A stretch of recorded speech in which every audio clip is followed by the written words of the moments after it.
Okay, this is the weirdest thing I have seen. In Fallout 76, there is a dead vault dweller. Honestly, I don't know where he came from, but he is in this part of the map.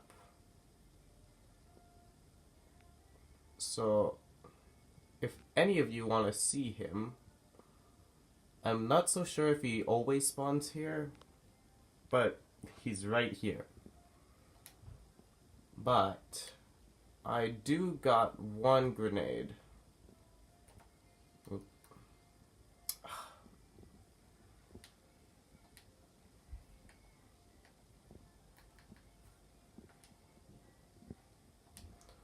So maybe I can blow him out of there.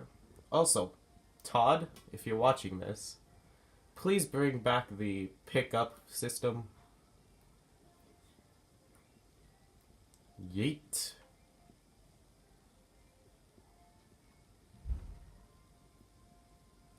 Not even a budge.